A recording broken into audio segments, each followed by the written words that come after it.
miku jonë, po themi, pa ironi, Donald Trumpi, kemi dëshiruar që ajtë vine shmire barë, një pjesë e madhe shqiptarë, e ngriti nivelin e dialogut të presidentit rusë si nivel bilateral, pas në nivel superfuqia, në zgjidhjen apo në shqyrtimin e gjithë krizave më nevralgjike në rajonet të ndryshme. Atë që ndronte Putini.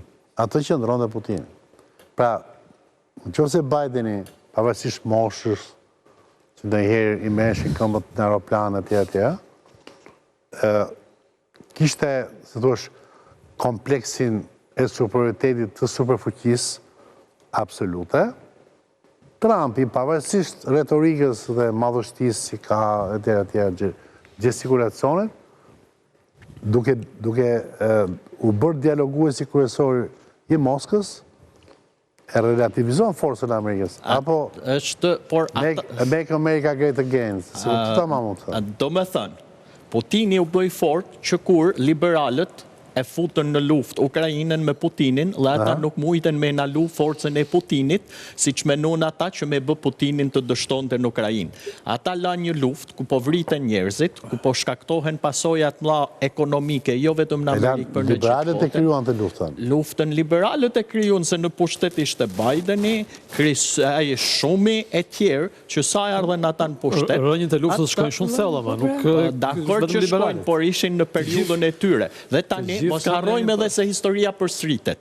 Edhe Reagani u ul me Gorbachovin dhe marrun luftën e ftoftë. Pra kur një superfuqi bërthamore. Rastësi që ato ditë që mbetën Ukrajina si të shket pa sy, pa satelit, pa Starlink, pa furnizime, ato ditë ju bëj gjëma në Kursk.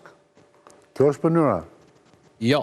Jo, nuk është mënyra kjo. Por tani jemi në një realitet. Dorëzo armë ti se s'ja pa armë, më pasë. Jemi në një realitet ku aty Putinin nuk mujten me thy dhe nuk u parashiku si që menon administrata Bideni. Dhe jemi në një luft, dhe lufta duhet marru me negociata. Edhe nëse Putini dhe Rusia janë të dobët, duhet me ullë në negociata. Mos harrojmë se Amerika në Dayton u ullë me Miloševićin.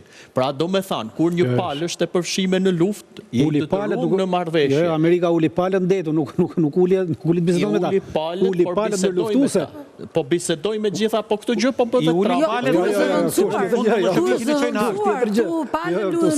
palën kundërshtar, Zelenski s'ullet, nuk e japin. Do t'ullet dhe Zelenski.